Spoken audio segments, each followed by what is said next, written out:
An elderly couple paying $75 for what looked like a collapsed hillside in the middle of nowhere had no idea they'd just bought the key to $285 million and a secret powerful men had buried for half a century. Before we dive into this story, make sure to smash subscribe, because tomorrow we have an extra special story for you that will blow your mind. The wind came cold off the Montana plains that morning, biting through worn jackets and rattling the chain-link fence surrounding the county auction lot.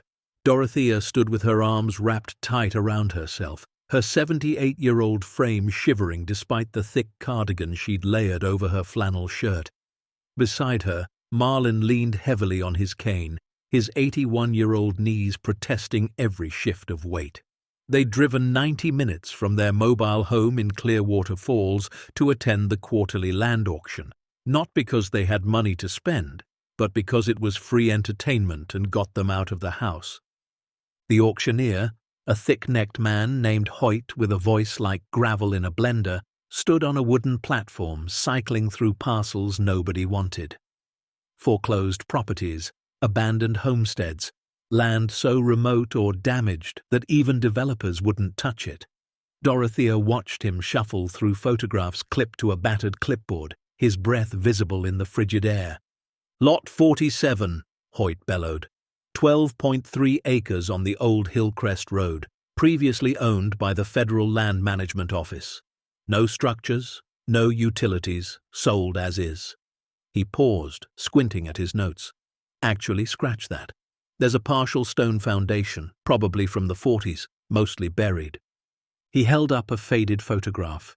Dorothea could barely make it out from where she stood, just a hillside thick with pine and scrub brush, a few chunks of weathered stone poking through. "We'll start the bidding at $500, Hoyt announced. Silence. The crowd of about 20 people shifted uncomfortably. A few exchanged glances. One man in a rancher's hat actually laughed. Hoyt frowned. All right, 250. More silence. Dorothea felt Marlin's hand slip into hers. His fingers were cold, knobby with arthritis, but steady. She glanced up at him.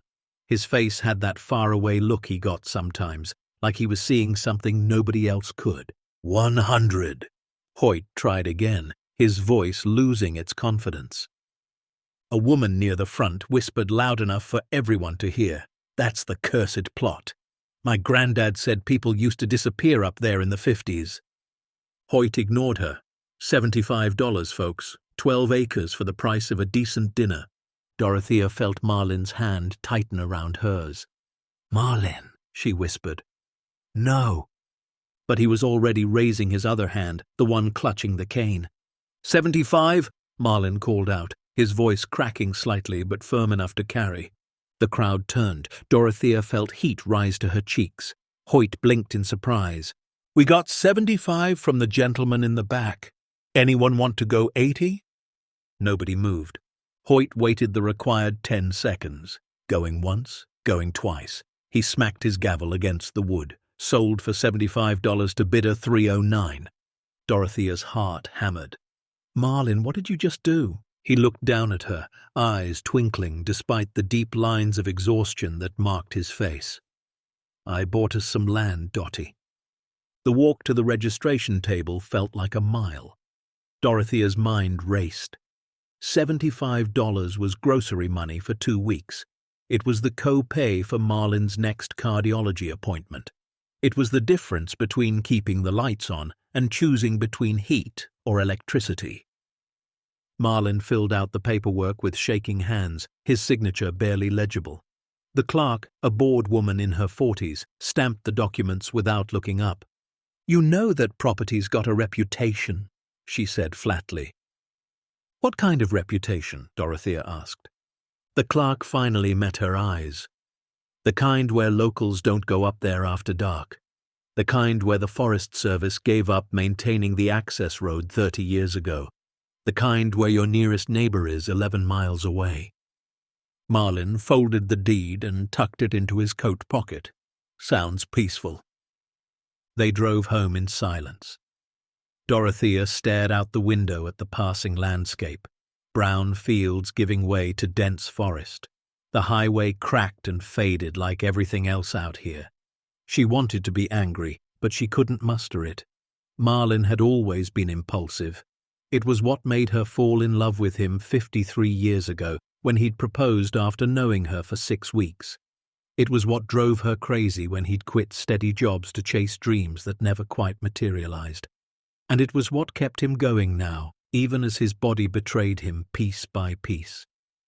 Back at their mobile home, a single wide they rented for $450 a month, Dorothea made coffee while Marlin spread the county survey map across their small kitchen table.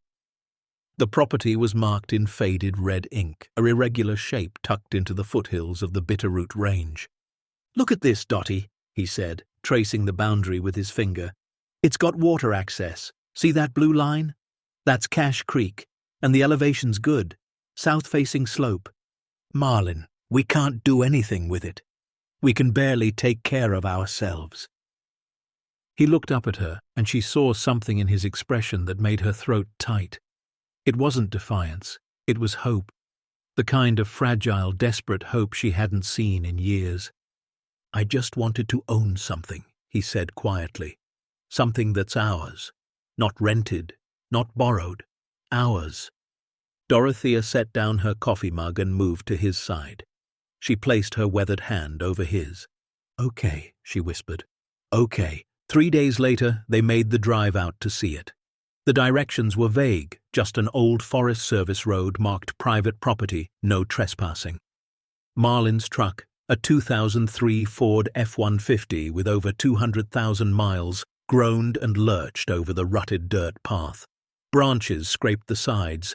Twice they had to stop so Marlin could move fallen logs out of the way. After 40 minutes of crawling uphill, the trees opened into a clearing. Dorothea stepped out of the truck and immediately understood why nobody wanted this place. It wasn't land so much as a steep hillside covered in dense brush, wild roses with thorns like fishhooks, and scraggly pines that looked half dead. The stone foundation the auctioneer mentioned was barely visible, just a few moss-covered rocks jutting from the earth like broken teeth. But the view. Oh, the view. From up here they could see for miles. Valleys stretched out in waves of green and gold, mountains rising purple in the distance, the sky so big and blue it hurt to look at. "Well," Marlin said, leaning on his cane, "it's something." Dorothea walked carefully through the brush, her boots crunching on pine needles and loose stone. She found the remnants of what might have once been a road, now completely overgrown. She found a rusted metal sign, so faded she couldn't read it. And she found the stone foundation. It was more substantial than the photograph suggested. Not just random rocks, but intentional construction. Large limestone blocks, each one probably weighing several hundred pounds, arranged in a rough rectangle about 30 feet by 20 feet. Most of it was buried under decades of soil and vegetation, but the craftsmanship was evident. Someone had built something here, something permanent. "Marlin," she called out, "come look at this." He made his way over slowly, breathing hard. The altitude and exertion weren't kind to his damaged heart. "That's real stonework," he said, running his hand over one of the blocks, cut and fitted. This wasn't some homesteader's cabin. This was professional. They spent the next hour exploring. Dorothea found old glass bottles half buried in the dirt, the kind with embossed letters you couldn't read anymore. Marlin found what looked like the remains of a chimney, completely collapsed but unmistakable in its construction. As the sun began to sink toward the mountains, painting everything in shades of amber and rose, Dorothea stood at the edge of the clearing and felt something unexpected. Not regret about the $75. Not worry about what they'd do with this impossible piece of land. Peace. For the first time in years, she felt peace. Over the following weeks, the property became Marlin's obsession. He'd wake before dawn, make himself breakfast, and announce he was heading up to the land. Dorothea would protest, remind him of his heart condition, his bad knees, the fact that they couldn't afford the gas for daily trips. But Marlin would kiss her forehead and go anyway. He started bringing tools, a machete for the brush, work gloves, a folding camp chair so he could rest. He'd spend hours up there slowly clearing vegetation, mapping the stone foundation, digging through decades of accumulated debris. Their children called it a waste of time. Monroe, their 52-year-old son who worked in insurance in Boise, told them to sell it immediately. "Just flip it, Dad. Take whatever you can get and put it toward your medical bills." Landry, their 48-year-old daughter who taught elementary school in Missoula, was gentler but no less concerned. "I just worry about Dad overdoing it," she told Dorothea over the phone. "His heart can't take that kind of strain." But Dorothea saw what they didn't. She saw Marlin coming home exhausted but animated, telling her about the stone patterns he'd uncovered, the way the foundation seemed to extend into the hillside itself, the strange metal fittings he'd found embedded in the rock. She saw him sleeping better, eating more, laughing at dinner table stories she'd told him 100 times before. The land was giving him purpose. And purpose, she understood, was sometimes better medicine than pills. 6 weeks after the auction, Dorothea decided to join him for the day. She packed sandwiches, 2 thermoses of coffee, and her gardening gloves. They drove up in comfortable silence, the truck's radio playing old country songs they both knew by heart. When they arrived, Dorothea gasped. Marlin had been busy. The clearing was twice as large now, brush cut back to reveal the full extent of the stone foundation. He'd even managed to dig out a section on the western edge, exposing a wall of fitted stones that descended into the earth. "Marlin, this is incredible!" He beamed with pride, his weathered face crinkling into a smile. "I think it was some kind of storage building. See how it's built into the hill? That's for insulation. Keeps things cool in summer, warm in winter." They worked together that day, Dorothea carefully pulling weeds while Marlin continued excavating along the western wall. The June sun beat down, and by noon they were both sweating despite the mountain altitude. Dorothea was tugging at a particularly stubborn root when her glove caught on something metal. She stopped, knelt down, and brushed away loose soil. Her breath caught. Half buried beneath decades of dirt and plant matter was a metal door. Not rusted iron or corroded steel, but solid, heavy metal with a dull grey finish that looked almost new. "Marlin!" she called out, her voice strange even to her own ears. He made his way over and knelt beside her, ignoring the protest from his knees. Together they cleared away more soil, working carefully, reverently almost. The door was rectangular, about 4 feet wide and 5 feet tall, set flush into the hillside and framed by those carefully fitted stones. It had no handle, no obvious hinges, just a smooth surface, broken only by a small circular opening near the center. A keyhole, maybe, though unlike any Dorothea had ever seen. Marlin reached out and pressed his palm against the metal. It was cold, unnaturally so despite the warm day. "What do you think it is?" Dorothea whispered. "I don't know," Marlin replied. "But I think we just found something that wasn't supposed to be found." They spent the rest of the afternoon carefully excavating around the door, revealing its full dimensions. It was clearly not a recent addition. The stones around it had settled over decades, maybe longer. Vegetation had grown and died and grown again in layers that spoke of deep time. As the sun began its descent, Dorothea sat back on her heels and stared at their discovery. Something about it made her uneasy, not afraid exactly, but aware that they'd stumbled onto something significant, something that had been deliberately hidden. "We should tell someone," she said. "Who?" Marlin asked. "And tell them what? That we found a door on our property?" She didn't have a good answer. That night, lying in bed in their cramped mobile home, Dorothea couldn't sleep. She kept seeing that door in her mind, the way it seemed to absorb light rather than reflect it, the perfect precision of its installation. Beside her, Marlin's breathing was deep and steady. She knew he was awake too. "Dottie," he said into the darkness, "do you remember when we were young and I told you I'd give you the world? She smiled despite herself. "I remember telling you the world was too expensive and I'd settle for a garden." He reached for her hand under the worn quilt. "Maybe I finally found a way to give you something more." "Marlin, we don't even know what's behind that door. Could be nothing, could be full of dirt." He squeezed her fingers gently. "Or it could be something. And wouldn't it be nice just once for something to work out in our favor?" She didn't answer because she couldn't argue with that kind of hope. Over the next 2 weeks, Marlin became consumed with opening the door. He tried everything. He borrowed a crowbar from their neighbor Vernon and spent an afternoon trying to pry it open, only to barely scratch the surface. He researched online at the public library, learning about different types of locks and security systems. He even called a locksmith in Kalispell, but when he described what he'd found, the man quoted him $600 just to come look at it. Dorothea watched her husband's obsession grow with mixed feelings. Part of her shared his excitement, but another part worried about what opening that door might mean, about questions they couldn't answer, about authorities getting involved, about losing the first thing they'd owned outright in decades. On a Tuesday morning in late June, Marlin announced he was bringing help. "Who?" Dorothea asked. "Bridger Thomas.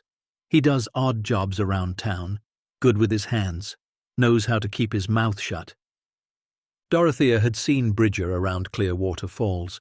Mid-30s, quiet, the kind of man who showed up, did his work, and left without unnecessary conversation. His truck was older than theirs, held together with rust and prayer. Marlin picked him up that afternoon, and they drove up to the property together. Dorothea came along, unable to stay away despite her reservations. Bridger stood in front of the door for a long time, not speaking, just examining. He ran his hands over the surface, tested the stones around it, shined his flashlight into the circular opening. Finally, he straightened up and looked at Marlin. "This is military grade. See this finish? That's not oxidizing.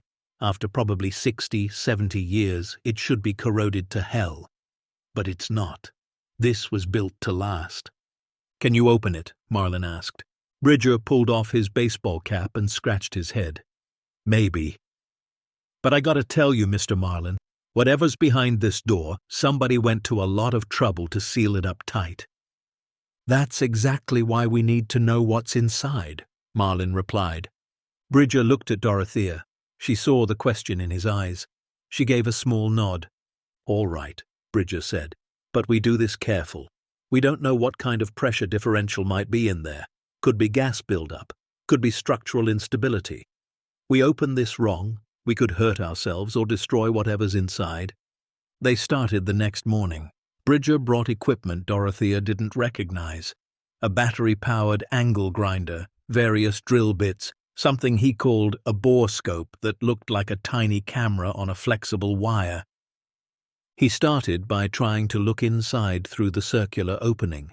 The borescope went in about 6 inches before hitting an obstruction. "There's a locking mechanism," Bridger explained. "Sophisticated. Multiple pins, maybe magnetic components.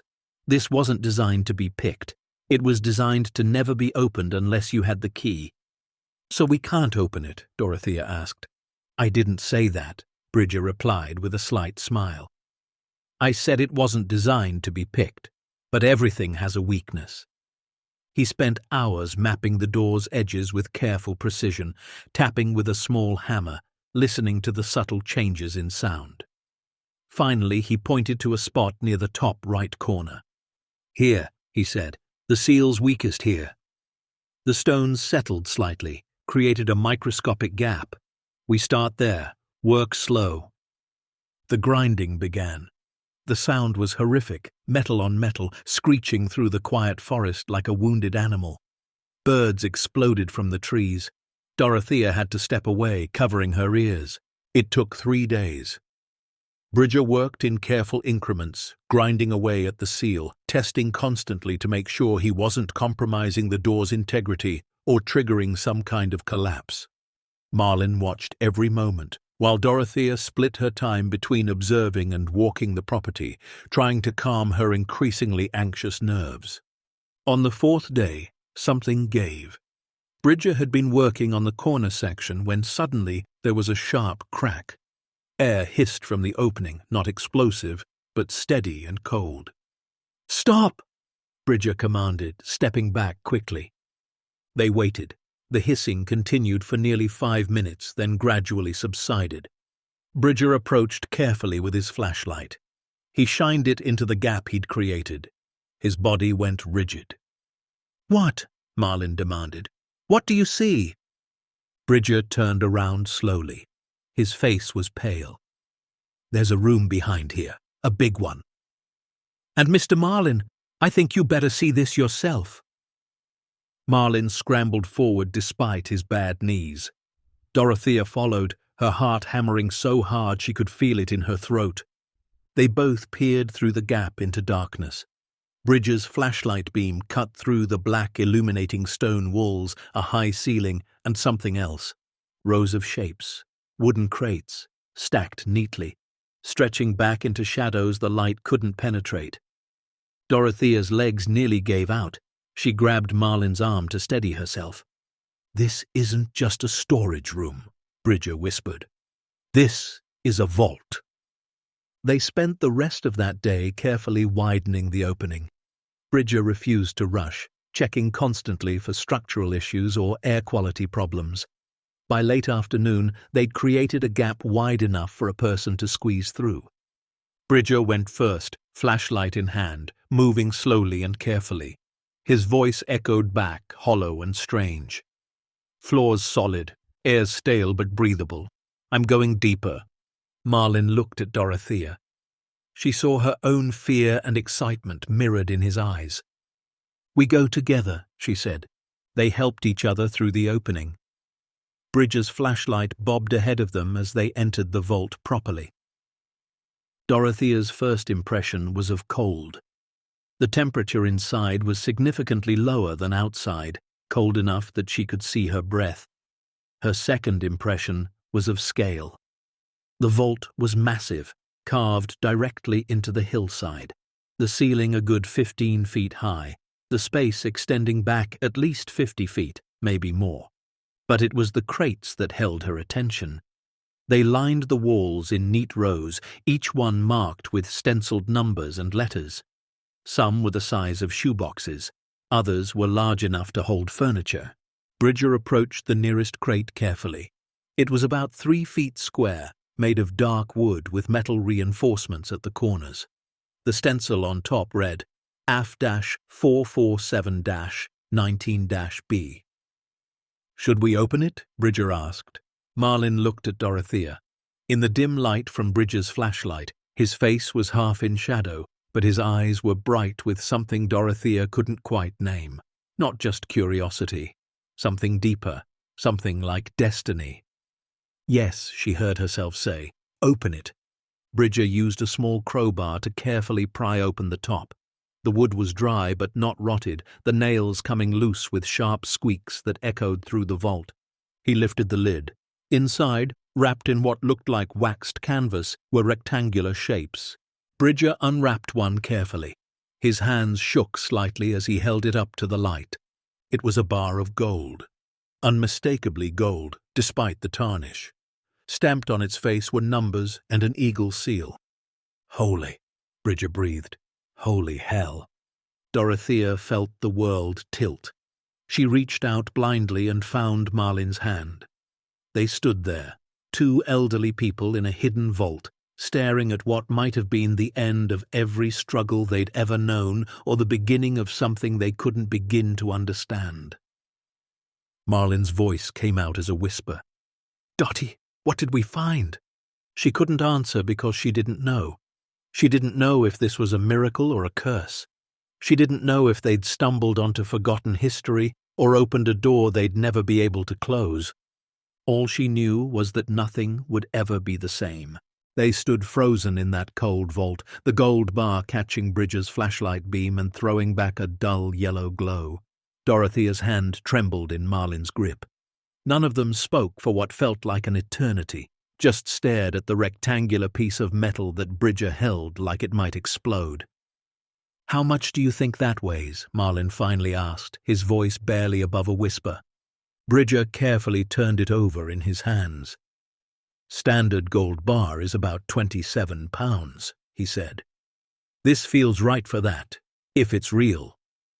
"If," Dorothea repeated. "You think it might not be?" Bridger set it down carefully on top of the opened crate.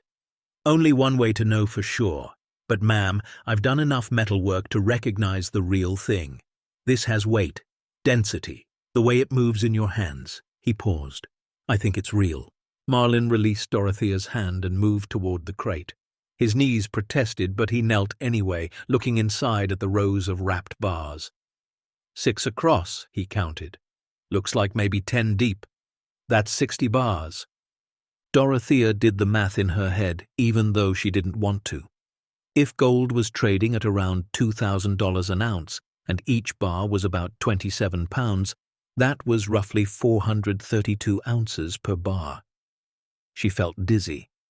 "That's over $50 million, she whispered, "in just this one crate." The three of them looked around the vault with new eyes. There had to be 40, maybe 50 crates stacked along the walls. Not all of them were the same size as the one they'd opened. Some were smaller, some larger, but even if only half contained gold. Bridger was the first to move. "We need to look at more," he said. "We need to understand what we're dealing with." They spent the next 2 hours carefully opening crates. Dorothea kept meticulous notes on a small pad she'd brought in her purse, writing down every stenciled code and cataloging what they found. The second crate they opened was smaller, about the size of a file box. Inside were rolls of coins, hundreds of them, wrapped in yellowed paper. Marlin carefully unwrapped one. It was a silver dollar, mint condition, dated 1921. "These are peace dollars," Bridger said, examining one under his flashlight. "Uncirculated. Collectors go crazy for these." The third crate contained something different entirely, stacks of paper in protective sleeves. "Bearer bonds," Marlin read aloud, squinting at the elaborate script. "United States Treasury, $50,000, dated April 1947. "What's a bearer bond?" Dorothea asked. Bridger straightened up, his back cracking. "It means whoever holds the physical bond owns it. No names, no registration, just possession. They stopped issuing them in the 80s because they were basically untraceable wealth. So these are still good?" Marlin asked. "If they were never redeemed," Bridger said slowly, "and if the government still honors them, then yeah, they're good." They found more bonds in the next 3 crates. Different denominations, different dates, all from the 1940s and 50s. Dorothea stopped counting after they passed $10 million in face value. The 7th crate held something unexpected. Wrapped in heavy cloth were paintings, small ones, maybe 12 by 16 inches each. Dorothea carefully lifted one out. Even in the dim flashlight beam she could see the quality. Thick oil paint, bold colors, a signature in the corner she couldn't quite make out. "Why would someone store paintings here?" she asked. Bridger leaned in close. "That signature? I think that's a Cyrillic letter, Russian maybe." Dorothea felt a chill that had nothing to do with the cold air. "What is this place?" They continued deeper into the vault. The back wall was lined with metal shelving units, industrial grade, the kind you'd find in a warehouse. These held smaller items, boxes of ammunition still sealed, medical supplies in vacuum-packed containers, radio equipment that looked ancient but pristine, maps sealed in plastic, marked with grids and coordinates Dorothea didn't understand. "This was military," Marlin said, running his hand along one of the shelves. "Government. Has to be." "But why here?" Dorothea asked. "Why on this random hillside in Montana?" Bridger had moved to the far corner where another set of crates sat separate from the rest. These weren't wood. They were metal, smaller, with combination locks on the front. "Don't suppose you know the combinations," he said. Marlin shook his head. "Can you get them open?" "Maybe, but not tonight. We've been in here almost 3 hours and my batteries are dying." As if on cue, Bridger's flashlight dimmed noticeably. Dorothea realized with a start that the temperature had dropped even further. Her fingers were numb. "We need to leave," she said. "We need to think about this." They carefully made their way back to the entrance, climbing through the gap they'd created. Outside, the sun was setting, painting the Montana sky in shades of pink and orange. The warmth hit Dorothea like a physical force. She hadn't realized how cold she'd gotten until that moment. The three of them sat on a fallen log near the entrance, not speaking, just breathing. Finally, Marlin turned to Bridger. "We need you to keep this quiet." Bridger nodded slowly. "Mr. Marlin, I wouldn't know who to tell even if I wanted to. And I don't want to. But you two need to understand something." He gestured toward the vault. "That's not just money. That's history. That's evidence. And someone, somewhere, probably knows it exists." Dorothea's stomach clenched. "What do you mean?" "I mean," Bridger said carefully, "that the federal government doesn't just lose track of $50 million in gold. They don't forget about warehouses full of bearer bonds. Either this was deliberately abandoned, or someone's been looking for it for a very long time." The drive home was quiet. Marlin's hands shook on the steering wheel. Dorothea kept replaying images in her mind. The gold bars, the bonds, the paintings, the military equipment. What had they stumbled into? Back at the mobile home, they sat at the kitchen table with coffee neither of them drank. The deed to the property lay between them, that simple piece of paper that had cost them $75. "What do we do?" Dorothea asked. Marlin stared at the deed. "I don't know. If we tell anyone, they'll take it. Government will claim it was theirs all along. But Marlin, it's on our land. We bought it legally."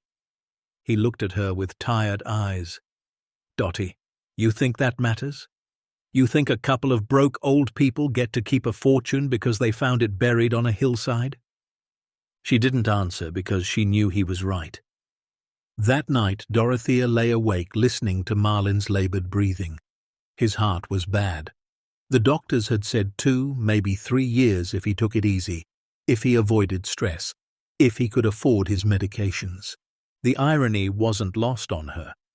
They'd potentially found enough money to buy the best medical care in the world, and it would probably kill him from stress before they could touch a penny of it. The next morning they returned to the property without Bridger. Marlin wanted to explore more carefully, to understand the full scope of what they'd found. They brought better flashlights this time, work lights that ran on rechargeable batteries. Inside the vault, the cold wrapped around them immediately. Dorothea had dressed warmer today, layers of fleece under her jacket. They spent hours that day methodically examining everything. Marlin sketched a rough map of the vault's layout, while Dorothea continued cataloguing crate contents. They found 14 more crates of gold bars, 37 crates containing various denominations of bearer bonds, 6 crates of rare coins, 2 crates of jewelry, elaborate pieces that looked like something from a museum. And then Dorothea found the desk. It was tucked in an alcove near the back, a simple wooden desk with 3 drawers. On top sat an old typewriter, a telephone with a rotary dial, and a metal inbox containing yellowed papers. "Marlin," she called. He made his way over, moving slowly. His breathing was ragged from hours in the cold. Dorothea carefully opened the top drawer. Inside were files, dozens of them, each one marked with typed labels. Emergency continuity protocols, asset inventory lists, deployment schedules, access codes. The middle drawer held personal items. A pipe, a leather tobacco pouch, a framed photograph of a man in a military uniform, maybe 50 years old, standing beside what looked like the entrance to this very vault. The bottom drawer was locked. Marlin tried to force it, but the wood was solid despite its age. He looked around, found a letter opener in the top drawer, and used it to carefully pry open the lock.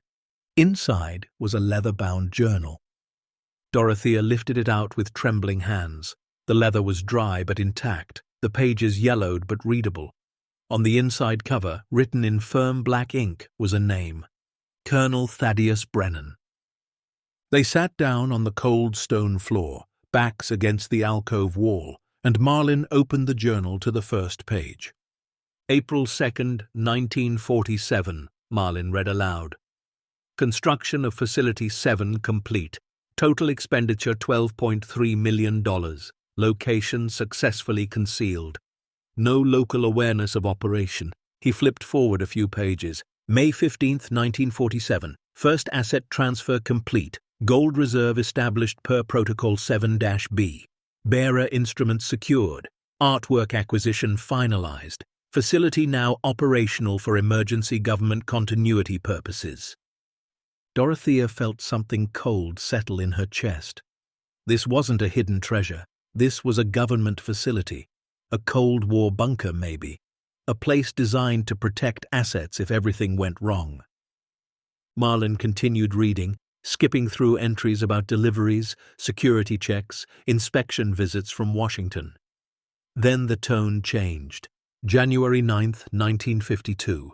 Received coded message. Program terminated. All facilities to be sealed and abandoned. No explanation given. 18 months of planning and 5 years of maintenance dismissed with a single transmission. Marlin paused, flipped forward. January 25th, 1952. Facility sealed per orders. Recommended transfer of assets denied. Orders are to abandon in place. Permanent closure. No future access authorized. And then another entry, dated much later. March 3rd, 1978. 26 years since closure. They never came back, never retrieved a single bar, never asked a single question. I maintained this facility for 5 years, watched over assets worth millions, believing it served national security. But they just abandoned it. Abandoned all of it. Abandoned us. Dorothea realized Marlin had stopped reading. His hands trembled on the journal. "Keep going," she whispered. He turned more pages, scanning the entries. They became sporadic after 1978, one every few months, then once a year. December 7th, 1979. Final entry, health failing, family gone. Career ended in silence and secrets. If you are reading this, stranger, then you have found what the United States government either forgot or chose to forget. These assets were meant to preserve democracy in case of catastrophe. Instead, they've sat here for 3 decades while men who knew about them died or retired or simply stopped caring. Marlin's voice cracked. He cleared his throat and continued. By whatever law or logic governs such things, this cache is abandoned. The government made that choice when they sealed it and walked away. If you have opened this vault, if you have read these words, then know this. I gave 32 years of my life to military service. I kept secrets that ate at my soul. I watched my marriage crumble and my children grow distant because I could not tell them what I did or why it mattered. And in the end, it didn't matter. They sealed this place and pretended it never existed. Marlin turned to the final page. So I make this declaration of my own authority. Let whoever finds this keep it. Let it serve some good in the world, because it has served none sitting in darkness. The United States government abandoned this facility and its contents. I therefore release all claim. If found after my death, this belongs to whoever discovers it. The government abandoned this. They abandoned all of us. The journal entry was signed, witnessed by no one, dated January 1st, 1980. Dorothea and Marlin sat in silence for a long time. The cold seeped through their clothes, but neither moved. What happens next will turn this quiet couple's final years upside down, expose a government cover-up decades old, and prove that sometimes the greatest treasures aren't found by those searching, but by those simply trying to survive. If you're enjoying the story, please like, share, and subscribe for more. Finally, Dorothea spoke. When did he die? Marlin closed the journal carefully. I don't know, but it's been over 40 years since this entry. She looked around the vault, seeing it differently now. not as a treasure trove but as a tomb, a monument to forgotten duty and abandoned promises. "We need to research him," she said, Colonel Thaddeus Brennan. "We need to know who he was." Over the following week, Dorothea became obsessed with uncovering Brennan's story. She spent hours at the Clearwater Falls Public Library, searching through old newspapers on microfiche, military records databases, anything she could find. She learned that Colonel Thaddeus Brennan had been born in 1924 in Philadelphia. Decorated World War II veteran, Bronze Star, Purple Heart. After the war, he'd been assigned to a classified program within the Quartermaster Corps. His service record ended abruptly in 1952 with an honorable discharge. She found his obituary in a Bozeman newspaper from May 1983. Survived by no one, services private, in lieu of flowers, donations to the Montana Veterans Association. He'd died alone, 3 years after writing that final journal entry. 3 years after releasing his burden to whoever might find it. Dorothea printed everything she could find and brought it home to show Marlin. They spread the papers across the kitchen table, building a picture of a man who'd given everything to his country and received silence in return. That weekend, Bridger returned. They'd called him, told him they needed his help opening the locked metal crates. He arrived with a portable acetylene torch and a plasma cutter he'd borrowed from a friend who did fabrication work. "You sure about this?" he asked. "Once we open these, there's no going back." "We're already past that point," Marlin said. Bridger set up carefully, making sure he didn't damage whatever might be inside. The first metal crate took 20 minutes to open. Inside were documents, thousands of pages, carefully organized in folders, military intelligence reports, surveillance photographs, intercepted communications, all marked with classification stamps, top secret, eyes only, burn after reading. The second crate held more documents. These focused on what looked like scientific research. Dorothea recognized some of the terminology from articles she'd read. Nuclear weapons development, chemical warfare agents, biological research. "This is espionage material," Bridger said quietly. "This is the kind of stuff that gets people disappeared."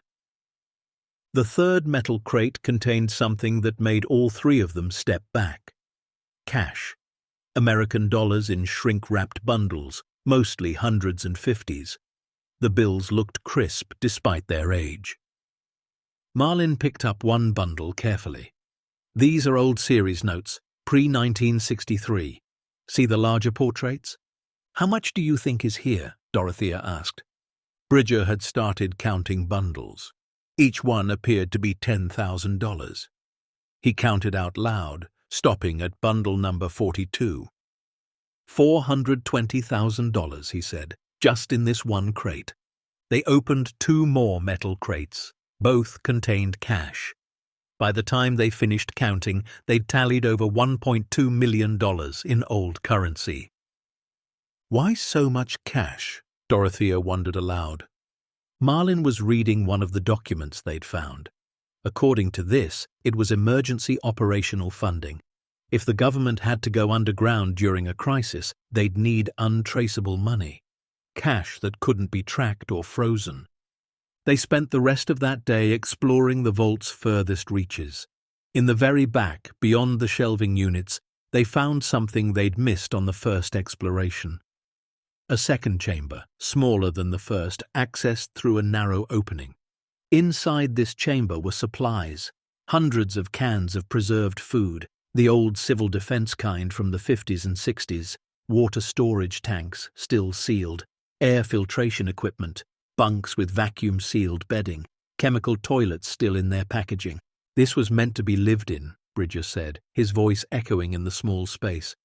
"This wasn't just storage. This was a survival shelter." Dorothea ran her hand along one of the bunks. She imagined Colonel Brennan here, alone, maintaining this facility year after year, waiting for orders that never came, keeping faith with a promise nobody else remembered. They found more personal items in this back chamber, a footlocker with Brennan's name stenciled on it. Inside were uniforms, medals, personal letters from his ex-wife detailing the divorce proceedings. Photographs of children he barely knew.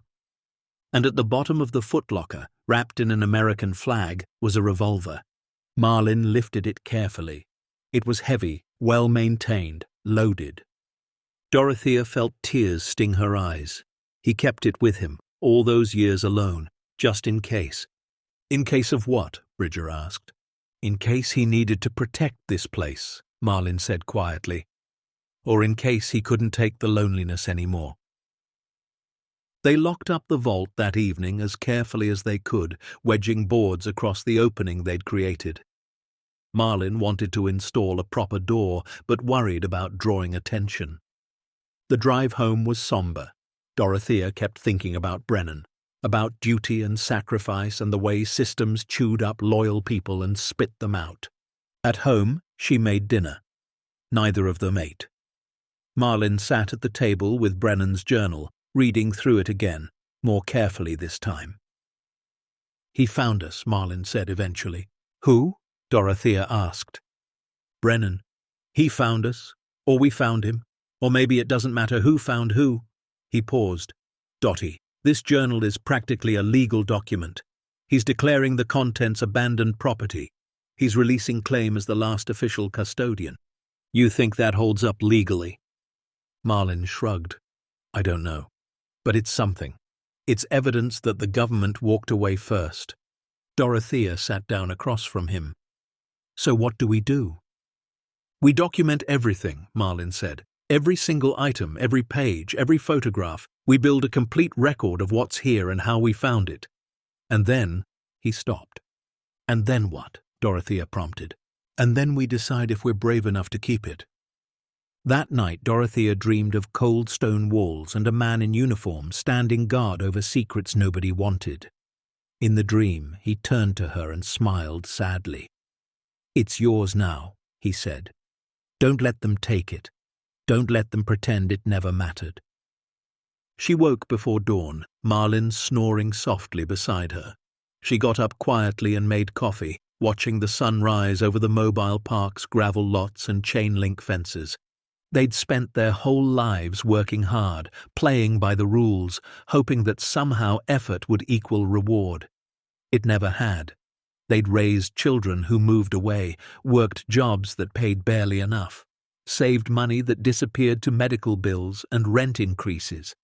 And now, by pure chance, by a $75 bid on land nobody wanted, they'd stumbled into something that could change everything. But Dorothea knew deep in her bones that nothing came free, especially not $285 million buried in a Montana hillside. The price had always been there, waiting in the dark. Colonel Thaddeus Brennan had paid it in loneliness and silence. Now it was their turn to decide what they were willing to give. She sipped her coffee and watched the light grow stronger. Somewhere up in those hills, sealed in stone and darkness, a fortune waited. And with it, questions that would demand answers. Who else knew about this place? Why had it really been abandoned? And what would happen when the world found out that two elderly people on a fixed income now controlled assets the government had spent millions to hide? Dorothea didn't have answers. But she had Marlin. She had Bridger's loyalty, and she had Colonel Brennan's words releasing them from the chains of official oversight. If found after my death, this belongs to whoever discovers it. She read those words again in her mind, felt their weight. Outside, the world was waking up. The same world that had ignored them, overlooked them, written them off as too old to matter. That world was about to learn a hard lesson about underestimating people who had nothing left to lose and everything to gain. Dorothea set down her coffee cup and smiled. Let them come, she thought. Let them try to take this away. We found it. We opened it. And by God, we're keeping it. Marlin made the call on a Wednesday morning. Dorothea stood beside him at the kitchen counter, listening as he explained their situation to a lawyer 3 hours away in Missoula. He'd found her through an online search for property rights attorneys. Her name was Saffron Gilchrist, and her website promised aggressive representation for small landowners against government overreach. "We found something on our property," Marlin said carefully.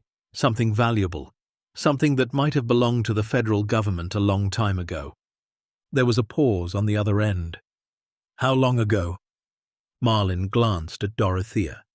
1947 through 1952, based on documents we found." Another pause. "And how valuable are we talking?" Marlin swallowed hard. "Possibly over $200 million. The silence stretched so long Marlin thought the call had dropped. Then Saffron's voice came back, measured and serious. "I'm going to need you to come to my office. Don't tell anyone else about this. Don't post anything online. Don't even tell your kids. Can you be here tomorrow?" They made the drive the next morning, leaving before sunrise. Dorothea had barely slept, her mind racing through scenarios both hopeful and terrifying. Marlin drove with both hands on the wheel, his jaw set in that stubborn way she knew meant he'd made up his mind about something. Saffron's office was in a converted house near the university district. She met them at the door herself, a woman in her early 40s with sharp eyes and silver streaks in her dark hair. She wore jeans and a blazer, practical boots, not the corporate lawyer Dorothea had been expecting. They sat in her office, surrounded by law books and file boxes labeled with case names Dorothea didn't recognize. Saffron poured them coffee from a French press and settled behind her desk. "Tell me everything," she said. "From the beginning." It took an hour. Marlin did most of the talking while Dorothea filled in details. Saffron took notes on a legal pad, stopping them occasionally to ask questions. When they finished, she sat back and tapped her pen against her lips. "You understand this is going to be complicated," she said finally. "We figured," Marlin replied. "No, I don't think you do." Saffron leaned forward.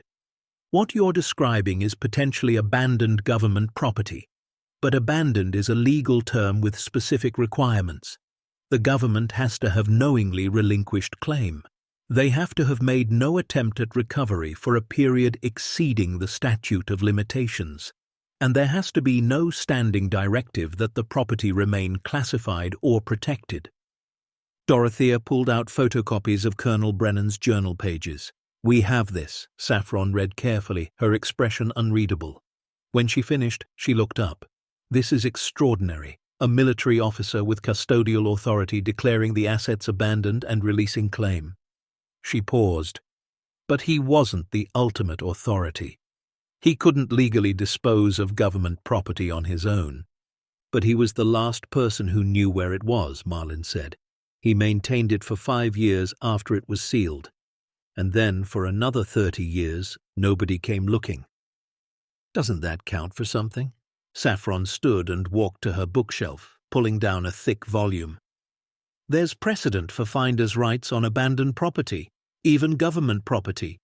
The key factors are duration of abandonment, lack of recovery efforts, and whether the original owner has effectively relinquished claim through action or inaction." She flipped through pages, scanning. In 1996, a man in Florida found a military cache from World War II. Weapons, ammunition, supplies. Government claimed it was still theirs. Court ruled that after 50 years with no recovery attempt, the property was effectively abandoned. Finders kept it. Dorothea felt a flicker of hope. "So, we might have a case?" "You might," Saffron said carefully. "But here's what's going to happen. The moment this becomes public, the federal government will descend with lawyers, claims of national security, arguments that abandoned doesn't mean relinquished. They'll say the classification of the facility means it was always protected. They'll say you're in possession of stolen property." "We didn't steal anything," Dorothea said quietly. "We bought land legally and found something on it." "I know," Saffron replied, "and that's your strongest argument. But you need to be prepared. This will become public. These things always do, and when it does, your life will change overnight." Marlin and Dorothea exchanged glances. "How do we protect ourselves?" Marlin asked. "Documentation," Saffron said immediately. I need photographs of everything, detailed inventory, provenance documentation. That journal is gold, no pun intended. I need the original. I need soil samples from around the vault to establish how long it's been sealed. I need expert assessments of the asset's condition. She paused. And I need a retainer of $5,000. Dorothea's stomach dropped. We don't have that kind of money. Saffron looked at them both for a long moment. Then she smiled slightly. Tell you what, you pay me $1,000 now. The rest comes out of your settlement when we win. And we're going to win.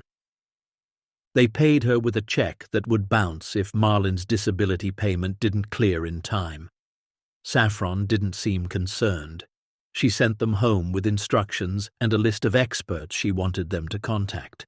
The drive back was quiet until they were halfway home. Then Marlin suddenly pulled over at a rest stop. Dottie, he said, turning to face her. Are we doing the right thing? She looked at her husband, saw the fear and hope warring in his expression. I don't know, she admitted, but I know we can't pretend we didn't find it, and I know we can't just hand it over without a fight. He nodded slowly, then reached across and took her hand. Okay. We fight. They kept the secret for exactly 11 days. Then Bridger's cousin, who worked at the county assessor's office, noticed unusual activity on the property records. Marlin and Dorothea had filed for a building permit, something about climate-controlled storage. The cousin mentioned it to someone at the feed store, who mentioned it to someone at the bar who happened to be a stringer for the Billings Gazette. The reporter showed up on a Saturday morning. Dorothea was in the garden when she heard the car pull up. A young woman stepped out, maybe 30, with a press badge clipped to her jacket. Mrs. Monroe, she called out. I'm Alexa Ridgemont with the Gazette. I'm doing a story on unusual property finds. I heard you discovered something interesting on your land. Dorothea's blood ran cold. No comment, she said automatically, remembering Saffron's instructions. The reporter smiled. I've already confirmed through county records that you've filed permits for specialized storage. Unusual for a residential property. She pulled out a notepad. And I have a source who says you've been consulting with property rights attorneys about abandoned government assets. Who told you that? Dorothea demanded. Journalist's privilege, Alexa replied. But here's the thing. This story is going to come out. You can help me get it right, or I can write it based on speculation and rumor. Which would you prefer? Marlin appeared from the mobile home. Dottie, who is this? Press, Dorothea said quietly. Marlin's face went pale, then hard. Get off our property. Alexa held up her hands. I'm just doing my job, sir, but you should know there's already chatter online. Someone posted on a treasure hunting forum about a possible Cold War cache in Montana. People are connecting dots. If you don't get ahead of this, it's going to spiral out of your control. Marlin started to respond, but Dorothea touched his arm. Wait. She turned to Alexa. If we talk to you, do we get to review the article before it publishes? Alexa hesitated. I can't promise that, but I can promise to be fair, to tell your side. Dorothea looked at Marlin. He gave a tiny nod. Come inside, Dorothea said. They spent 2 hours talking to Alexa Ridgemont. They showed her photocopies of documents, not originals.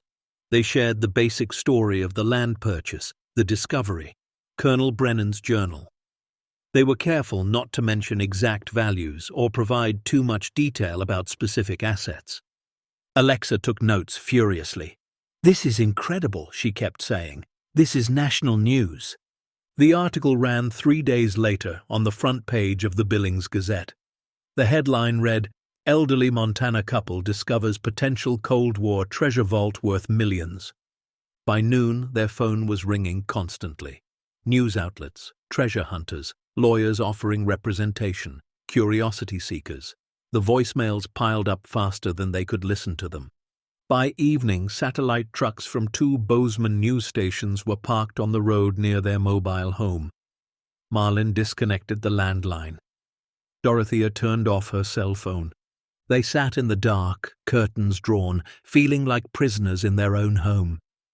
This is just the beginning, Marlin said quietly. He was right. Within 48 hours, the story had gone national. CNN ran a segment. The New York Times published an article. Social media exploded with theories, treasure maps, demands that the government seize the property, demands that the couple be allowed to keep their find. And then their children called. Monroe was first. Dorothea's phone rang at 6 in the morning. She'd turned it back on to call Saffron and immediately regretted it. "Mom," Monroe's voice was sharp. "Mom, what the hell is going on? I'm seeing your face on the news." Dorothea sat at the kitchen table, suddenly exhausted. "We found something, Monroe. Something valuable." "How valuable?" "We don't know exactly yet. The news is saying hundreds of millions of dollars, Mom. Hundreds of millions." His voice rose. "And you didn't think to call your own son?" "We were told to keep it quiet until we understood the legal situation." "Legal situation," Monroe laughed, but it wasn't a happy sound. "Mom, you and Dad are in way over your heads. You need professional help. You need financial advisors. You need—" he paused. "You need me to come out there." Dorothea closed her eyes. "Monroe, we have a lawyer." "Some small-town property attorney," Monroe scoffed. "Mom, this is federal government territory. This is tax law, estate planning, asset protection. I work in finance. Let me help." "We'll think about it," Dorothea said carefully. "Don't think too long." Monroe's voice softened slightly.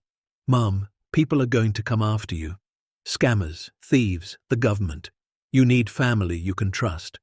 After they hung up, Dorothea sat for a long time staring at nothing. Marlin came and sat beside her. "He wants a piece of it," Marlin said quietly. "He's our son. He's also been asking us for loans for the past 5 years and never paying them back." Marlin's voice was gentle but firm. "We both know Monroe sees dollar signs, not parents." Landry called that afternoon. Their daughter's voice was worried, not excited. "Mom, are you okay? Are you and Dad safe?" "We're fine, honey. I've been seeing the news. There are people online saying terrible things, saying you're thieves, that you should go to jail. Mom, I'm scared for you." Dorothea felt tears prick her eyes. Landry had always been the sensitive one, the protector. "We have a good lawyer," she said. "We're going to be okay." "I want to come home," Landry said. "Just for a few days, help you deal with this circus. Is that okay?" Dorothea looked at Marlin, who'd been listening. He nodded. "Yes," Dorothea said. "Yes, please come." Landry arrived 2 days later, pulling up in her sensible Honda Civic, just as another news van was trying to get footage through the fence. She marched past them without a word, ignored their shouted questions, and embraced her mother at the door. Inside, she looked around at the drawn curtains, the pile of unopened mail, the exhaustion on her parents' faces. "Oh, Mum," she whispered. They brought her up to speed over coffee and leftover casserole that a neighbor had dropped off. Landry listened without interrupting, occasionally making notes on her phone. When they finished, she was quiet for a moment. Then, "Have you had the assets professionally appraised?" "Saffron's working on that," Marlin said. "But it's complicated. We can't just bring appraisers up there without risking more exposure." "What about security?" Landry asked. "Is someone watching the site?" "Bridger's been keeping an eye on it," Dorothea said. "But he's just one person." Landry stood and paced. Okay. Here's what we're going to do. First, we're hiring a security company. I don't care what it costs. Second, we're getting Dad's heart checked. This stress is going to kill him." "I'm fine," Marlin protested. "Dad, you're grey." Landry's voice was firm but loving. "You're grey, and you're shaking, and I can hear your breathing from across the room. We're going to the doctor." Before they could argue further, there was a sharp knock at the door. They all froze. Another knock, more insistent. Marlin moved to the window and peeked through the curtain. His face went stiff. Black SUVs. Dorothea felt her chest tighten. "Government?" Marlin nodded. Landry moved to her parents' side. "Do you have to let them in?" "Not without a warrant," Marlin said. but it might be better to hear what they have to say." He opened the door. 3 people stood on the small porch, 2 men in dark suits, 1 woman in a pantsuit and sensible heels. The woman stepped forward, holding up identification. "Mr. and Mrs. Monroe, I'm Agent Victoria Ellis with the General Services Administration. These are Agents Mackenzie and Torres from the Department of Justice. We'd like to speak with you about property discovered on your land." Marlin didn't move. "Do you have a warrant?" "No, sir, we don't. This is a voluntary conversation." "Then you can have it from right there," Marlin said. Agent Ellis's expression didn't change. "Sir, we have reason to believe you've discovered classified government property that was never legally abandoned and remains under federal custody." "We have documents that say otherwise," Dorothea said, finding her voice. Agent Ellis raised an eyebrow. "What kind of documents?" "The kind you'll see if this goes to court," Landry interjected, stepping between her parents and the agents. "I assume you've been briefed that my parents have legal representation." Agent Ellis looked at Landry, assessing. "And you are?" "Their daughter, and someone who's not going to let you intimidate 2 elderly people on their own property without proper legal process." Agent Mackenzie, the older of the 2 men, spoke for the first time. "Ma'am, no one's trying to intimidate anyone. We're trying to resolve this situation before it becomes more complicated." "It's already complicated," Landry replied, "and it's going to stay that way until there's a legal resolution. Now, unless you have official business you can conduct right here on this porch, I'm going to have to ask you to leave." The agents exchanged glances. Agent Ellis pulled out a business card and held it out. Marlin took it after a moment's hesitation. "We'll be in touch," Ellis said. "In the meantime, I'd advise you not to remove any items from that vault. Doing so could constitute theft of government property." "Nothing's been removed," Marlin said, "and nothing will be, at least not by us." The agents left. Dorothea watched through the window as their vehicles pulled away. Her hands were shaking. "They're going to take it," she whispered. "All of it." Landry put her arms around her mother. "Not without a fight, they're not." That night, Monroe arrived unannounced. They heard his rental car pull up around 10, aggressive and fast. He came through the door without knocking. "I had to hear about federal agents from a reporter," he said by way of greeting. "A reporter called me at work, asking for comment about my parents being investigated for possession of stolen government property." "We're not being investigated," Marlin said tiredly. "They're just trying to establish claim." "Same thing," Monroe snapped. He looked around. "Where's Landry?" She went to the store. Marlin gestured to a chair. "Sit down, Monroe." Monroe ignored him, pacing instead. "I've been on the phone with lawyers, with financial advisors. Do you have any idea how much tax liability you're looking at if you're allowed to keep even a fraction of that cash? You could owe $50–60 million. How are you going to pay that?" "We'll figure it out," Dorothea said. "With what?" Monroe's voice rose. "You're living in a rented mobile home. You have maybe $10,000 to your name. You think the IRS is going to give you a payment plan on $50 million? Monroe?" "That's enough," Marlin said sharply. "It's not enough," Monroe shot back. "You need professional help. You need someone who understands high-value asset management. You need—" He paused, breathing hard. "You need to put me in charge of this." The room went silent. "Excuse me," Marlin said quietly. "You heard me. Make me executor of the estate. Give me power of attorney. Let me handle the legal and financial side while you 2 focus on staying healthy. I can protect you." "From what?" Dorothea asked. "From yourselves," Monroe said. "Dad, you're 81 with a bad heart. Mum, you're 78 with arthritis and high blood pressure. This stress is going to kill you. Let me carry this burden." Marlin stood slowly, leaning on his cane. "Get out." "Dad, come on." "Get out of my house," Marlin repeated, his voice steel. "You don't give a damn about the burden. You smell money and you want control. Well, you're not getting it. This is ours. We found it. We're fighting for it, And if we lose every penny defending our claim, at least we'll have done it on our terms." Monroe's face flushed red. "You're making a mistake." "Wouldn't be the first time," Marlin said. "But at least it'll be our mistake." Monroe left in a spray of gravel. Dorothea sank into a chair, suddenly too tired to stand. Landry came home 20 minutes later with groceries and found her parents sitting in silence, holding hands. "Monroe was here," Landry said. "It wasn't a question." Dorothea nodded. "We sent him away." Landry set down the bags and knelt in front of her mother. "Good," she said simply. "Because what you two need right now isn't someone trying to manage you. You need someone in your corner, and that's what I'm here to be." The next morning brought a new visitor. Dorothea answered the knock to find a woman in her 60s, grey hair pulled back in a neat bun, wearing slacks and a cardigan despite the summer heat. She held a worn leather briefcase. "Mrs. Monroe," the woman said, "my name is Thessaly Whitmore. I'm a military historian specializing in Cold War-era domestic operations. I wonder if you might have a few minutes to speak with me." Dorothea was about to refuse when something in the woman's eyes stopped her.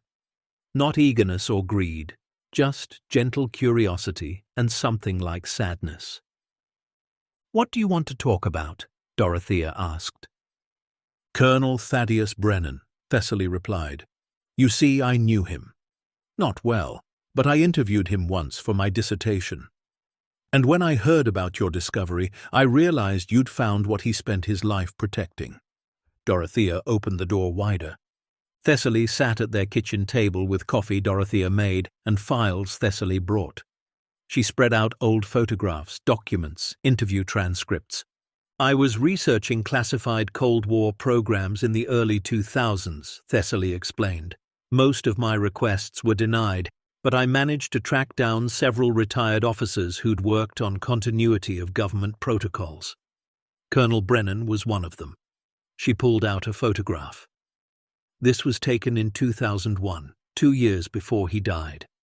Dorothea stared at the image. An elderly man in a veteran's cap, thin but upright, eyes still sharp despite age. The same face from the photograph they'd found in the vault, just decades older. "He was 83 when I spoke with him," Thessaly continued, "living alone in a veterans facility in Bozeman. Most people thought he was just another old soldier with boring stories. But when I asked about facility maintenance during the Cold War, something changed in his expression." She pulled out a typewritten transcript. "This is from that interview. With his permission, I recorded everything."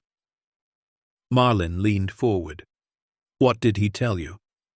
Thessaly read from the transcript. There were 7 facilities in total, spread across the western states. Each one contained assets sufficient to reconstitute government operations in case of nuclear attack or foreign invasion, gold to back emergency currency, bonds to fund reconstruction, weapons, supplies, documents, everything needed to ensure continuity. "Brennan told you this?" Dorothea asked. "Not directly," Thessaly said.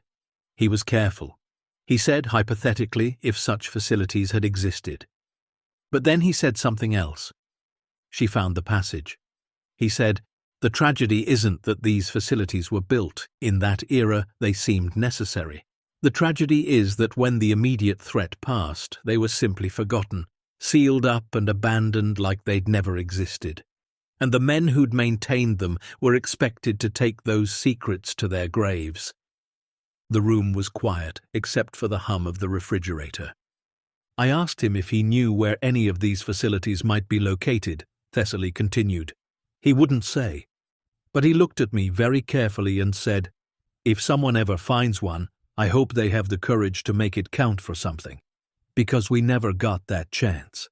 She closed the folder. "When I heard about your discovery, I pulled out my old research. I went through topographical maps, old GSA property records, anything I could find. Your property was purchased by the federal government in 1946. Construction permits were filed but immediately classified. The land was officially released in 1953, returned to county tax rolls as surplus property. So it was legally abandoned, Marlin said. By bureaucratic standards, yes, Thessaly replied. But Colonel Brennan kept it maintained out of his own sense of duty. No official orders, no payment. He just couldn't abandon it. Why? Dorothea asked softly. Thessaly looked at her with those sad, knowing eyes. Because he believed in something bigger than himself. And when the government stopped believing, he couldn't stop. It would have meant admitting his service meant nothing. They sat with that truth for a moment. Thessaly pulled out one more document. This is a list of the other 6 facilities, based on my research and Brennan's carefully worded hints. She slid it across the table. 3 were eventually discovered and quietly reclaimed by the government. 1 was destroyed in a wildfire in the 70s. The other 2 have never been found. Yours was number 7. Marlin picked up the list, studying it. Why are you telling us this? Because Colonel Brennan deserves to be remembered as more than a forgotten custodian, Thessaly said. And because your fight isn't just about money. It's about whether we honor the people who served, even when their service becomes inconvenient. That afternoon, Saffron called with news. Dorothea put her on speaker so everyone could hear. I've found our precedent, Saffron said, excitement clear in her voice. 1998, Federal Court, 9th Circuit. Treasure hunters found a cache of gold coins on BLM land in Nevada. Government claimed it was theirs. Court ruled that after 50 years with no recovery attempt and no active custodianship, the property was effectively abandoned under the legal principle of derelict by prolonged inaction. That's good, right? Marlin asked. It's very good, Saffron replied. Because here's the key. The government argued that classified operations aren't subject to normal abandonment timelines. Court disagreed, said classification doesn't exempt agencies from property law. If you seal something up and walk away for half a century, you've abandoned it. So we have a case, Dorothea said. We have more than a case. We have a winning argument. Now we just have to prove duration of abandonment, lack of custodial maintenance, and legitimate discovery on legally owned property, all of which we can do. Marlin looked at Dorothea, then at Landry, then at Thessaly, who'd stayed to hear the update. Okay, he said. Okay, let's fight. The federal lawsuit was filed 6 weeks after the story broke. United States of America versus Marlin and Dorothea Monroe. The government's claim was straightforward. The assets in the vault remained federal property. The classification had never been lifted, and the Monroes were in possession of stolen goods. Dorothea read the filing at the kitchen table, her reading glasses perched on her nose, and felt something harden in her chest. Stolen goods, as if they'd snuck onto government land and taken something that wasn't theirs. As if $75 paid at a public auction meant nothing. Saffron arrived that afternoon with her own team. She'd brought in 2 additional attorneys, specialists in federal property law and military asset disposition. They spread documents across every surface in the small mobile home, building their defense like assembling a puzzle. Our argument is simple, Saffron explained. Abandonment through dereliction. The government sealed this facility in 1952 and made no attempt at recovery for 74 years. Colonel Brennan, as the last official custodian, documented the abandonment and formally released claim. You purchased the property legally at public auction. Everything you found was discovered on land you own. But they're saying it was classified, Marlin argued. That classification means it's permanently government property. Saffron smiled. And that's where we have them. Classification protects information, not physical property. They can classify the existence of a facility, but they can't classify their way out of property law. If you seal something up and forget about it for 7 decades, you've abandoned it. Period. The legal team worked through the night. Dorothea made coffee and sandwiches, feeling useless but unable to leave. Landry had taken a leave of absence from teaching to help full-time, fielding calls, organizing documents, keeping the press at a manageable distance. Around 2 in the morning, one of Saffron's associates, a young man named Derek, suddenly sat up straight. "I found it," he said. "I found the smoking gun." Everyone gathered around his laptop. "GSA property disposal records from 1953, Derek explained, scrolling through scanned documents. "The government officially released the land as surplus. See here? All structures demolished or sealed, no remaining government interest, property returned to county tax rolls. They can't claim it's still theirs when they officially released it." Saffron read over his shoulder, her eyes growing wide. "This is it. This is exactly what we need." The trial was set for federal court in Missoula, 3 months away. Those 3 months felt like 3 years. The media circus intensified. Think pieces appeared in major newspapers debating property rights versus government claims. Legal scholars went on television arguing both sides. Online, the story became a kind of Rorschach test. Conservatives saw government overreach. Progressives saw wealthy hoarders trying to keep public assets. Nobody seemed to see Marlin and Dorothea, 2 elderly people caught in a system too big to understand or control. Bridger had installed proper security at the vault site with Landry's help. Cameras, motion sensors, a reinforced door to replace the gap they'd cut. He'd also hired 2 local veterans to help him patrol in shifts. The property had become a fortress, and necessarily so. They'd caught 3 separate attempts by treasure hunters trying to sneak onto the land. Monroe called every few days, always with the same message. "Let me help. Let me manage this." Each time, Marlin politely declined. Each time, Monroe's frustration grew more evident. Thessaly Whitmore became an unexpected ally.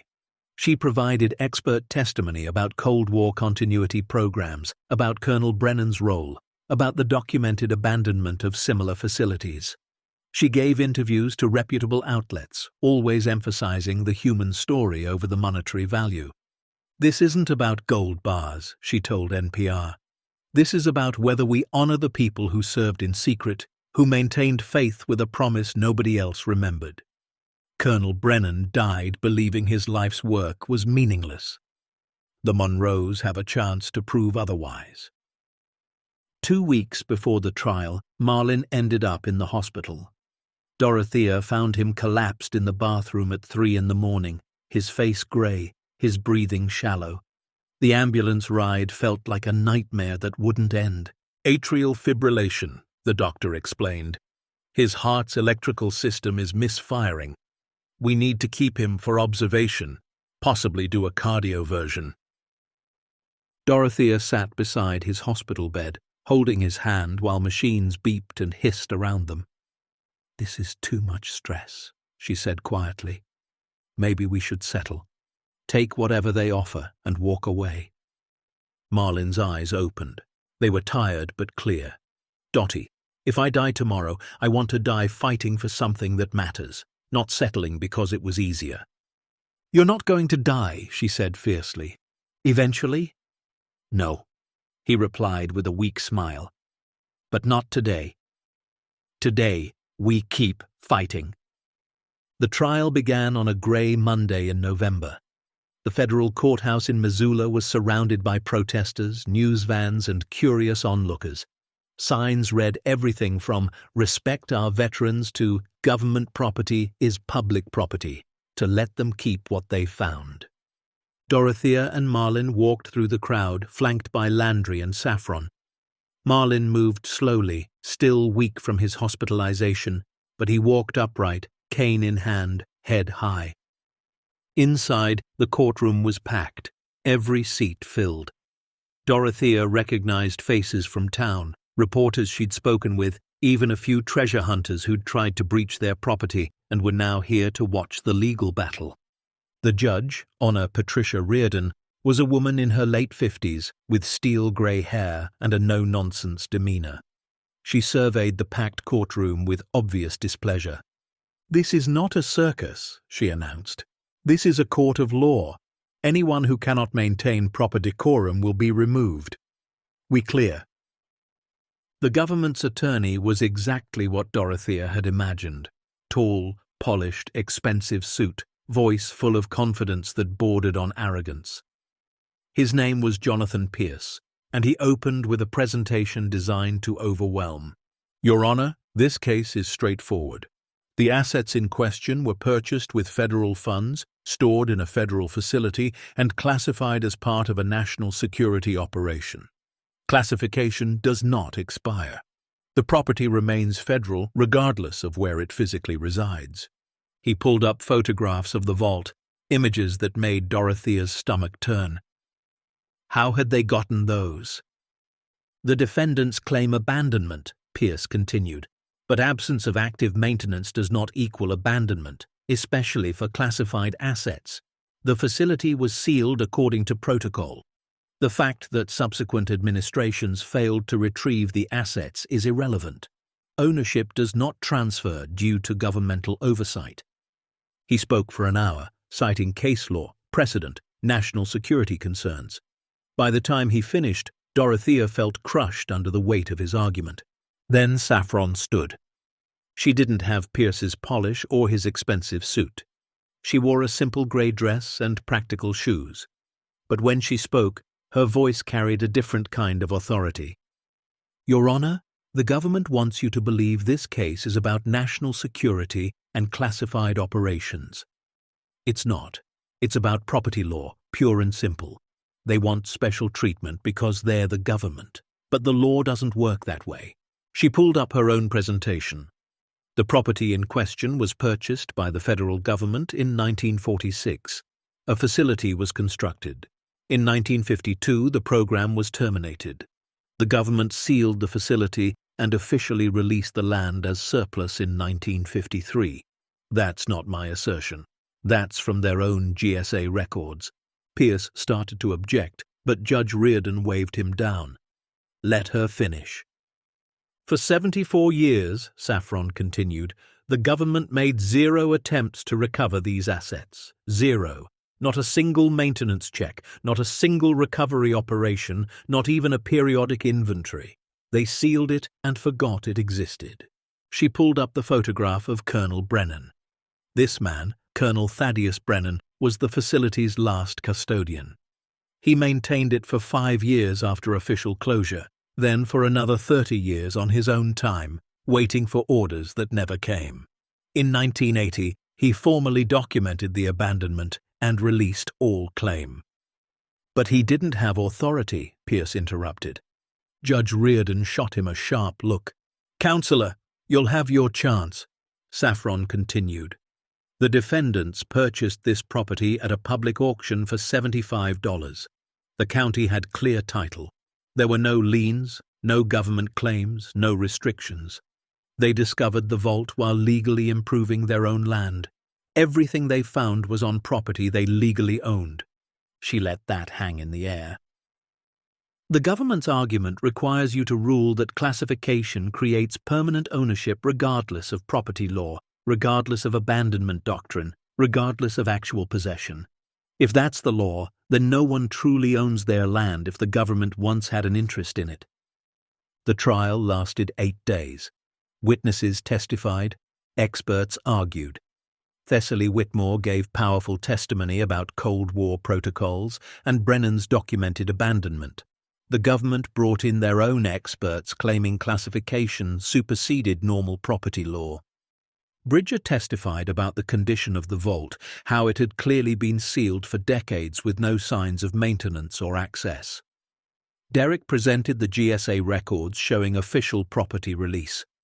On day 6, they brought in a surprise witness, a 92-year-old man named Walter Kovach, who'd served under Colonel Brennan in 1951. I was a young lieutenant, Kovach testified, his voice thin but steady. Colonel Brennan was my commanding officer. When they shut down the program, he was devastated. He'd given everything to that project, and they just sealed it up like it never mattered. Pierce tried to object. Relevance, Your Honor? Judge Reardon leaned forward. I'll allow it. Continue, Mr. Kovach. Kovach looked at Dorothea and Marlin. The colonel told me something once.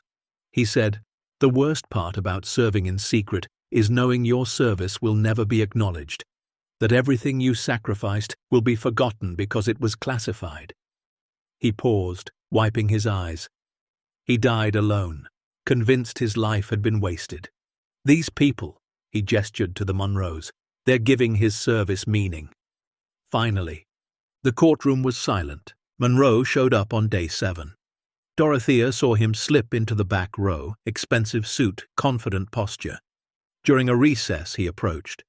"Mom, Dad," he said, "I've been talking to some people, financial consultants. We could settle this right now. Government's offering 30%. That's still over $60 million. Marlin's jaw tightened. "We're not settling." "Dad, be reasonable. You could lose everything."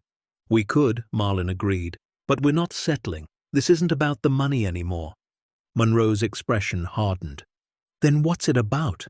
Marlin looked his son in the eye. "Dignity, something you wouldn't understand." Monroe left without another word. Landry appeared at Dorothea's side after he'd gone. "You okay, Mum?" Dorothea nodded, throat tight, just tired. Closing arguments happened on day 8. Pierce went first, rehashing his national security arguments, his classification claims, his insistence that the government's failure to retrieve assets was merely administrative oversight, not legal abandonment. Then Saffron stood for the final time. "Your Honor," she began, "this case comes down to one question. Does the government get to play by different rules than everyone else?" She walked to stand beside Dorothea and Marlin. "These are 2 elderly people who bought land legally and discovered something extraordinary. They didn't trespass, they didn't steal, they didn't break any laws. They found something that had been buried and forgotten for 7 decades. She turned to face the judge directly. "The government wants you to believe that classification creates some kind of eternal ownership, that they can seal something up, walk away for 74 years, and still claim it's theirs. But that's not how property law works. Abandonment is abandonment, whether it's convenient for the government to admit or not." She pulled up one final image.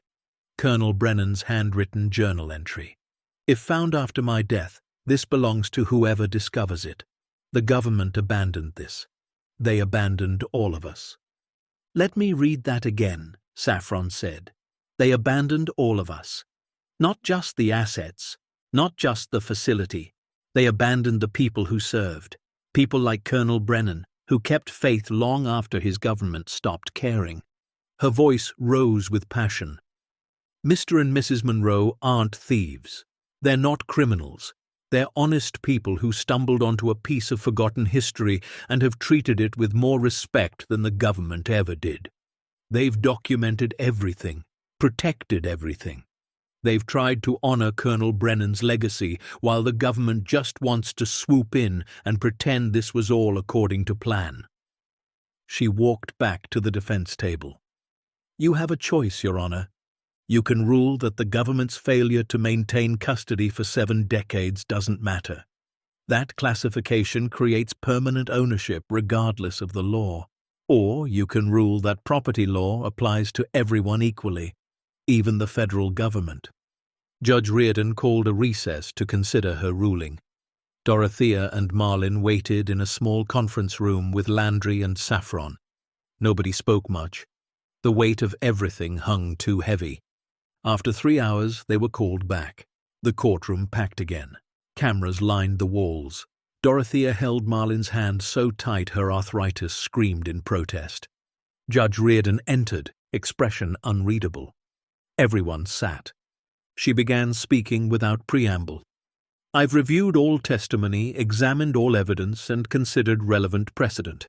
This is an unusual case presenting complex questions about property law, abandonment doctrine, and government authority." Dorothea could barely breathe. "The government argues that classification of a facility creates permanent federal ownership, regardless of physical custody or property title. I reject that argument. Classification protects information, not ownership. To rule otherwise would undermine fundamental property rights." Dorothea felt Marlin's hand tremble in hers. The government also argues that their failure to maintain or retrieve these assets over 74 years was merely administrative oversight, not legal abandonment. Again, I disagree. Abandonment is established by actions, not intentions. The government sealed this facility in 1952, officially released the land in 1953, and made zero attempts at recovery for over 7 decades. That is not oversight. That is abandonment. Judge Reardon looked directly at Dorothea and Marlin. The defendants purchased this property legally at a public auction. The county held clear title with no government liens or claims. The defendants discovered the vault while making improvements to their own land. Everything they found was located on property they legally owned. She paused. Colonel Brennan's journal provides compelling evidence that the facility's last custodian formally released claim after the government's abandonment became clear. While Colonel Brennan lacked ultimate authority to dispose of federal assets, his documentation establishes the government's clear intent to permanently abandon the facility. Dorothea's heart was hammering so hard she felt dizzy. Therefore, Judge Reardon concluded, I find in favor of the defendants. The assets discovered in the vault are legally abandoned property. Under the doctrine of finders' rights on private land, those assets belong to Marlin and Dorothea Monroe. The courtroom exploded, reporters rushed for doors, people cheered and shouted. Judge Reardon banged her gavel repeatedly. Order! Order in this court! Dorothea couldn't move, couldn't process. Marlin pulled her into his arms and she felt wetness on his cheeks that might have been tears or might have been hers. We won, he whispered. Dottie, we won. But Judge Reardon wasn't finished. The defendants are, however, required to pay appropriate taxes on the assessed value of the assets. The court also strongly encourages the defendants to consider the historical significance of these items and Colonel Brennan's legacy when determining their disposition. She banged the gavel one final time. This court is adjourned. Outside the courthouse, they were mobbed by press. Saffron handled most of it, while Landry physically shielded her parents. But Marlin stopped, turned to face the cameras, and spoke. We didn't do this for money, he said, voice shaking but clear. We did this because Colonel Thaddeus Brennan deserved better than to be forgotten. We did this because sometimes ordinary people need to stand up to systems that assume they don't matter. A reporter shouted a question. What will you do with the money? Marlin looked at Dorothea. She nodded. We're going to honor Colonel Brennan's legacy. We're going to make sure his service meant something. And we're going to help people who've been forgotten the way he was forgotten. The drive home was surreal. They stopped at a rest area halfway and just sat in the truck, holding hands, letting the reality sink in. We actually did it, Dorothea said. Yeah, Marlin replied. Yeah, we did. Landry was crying quietly in the back seat. I'm so proud of you, she said. Both of you. The celebration was short-lived. 3 days after the verdict, Monroe filed an objection with the probate court. Dorothea found out when Saffron called, her voice tight with anger. Your son is claiming you and Marlin are mentally incompetent to manage assets of this magnitude, Saffron said. He's petitioning for guardianship and control of the estate. Dorothea felt like she'd been punched. He's what? He's arguing that the stress has compromised your judgment, that you need a family member to protect your interests. He's asking the court to appoint him as guardian with full financial control. Marlin, who'd been listening on speaker, stood up so fast his chair toppled. That son of a... He stopped himself. That son of mine is trying to steal this from us.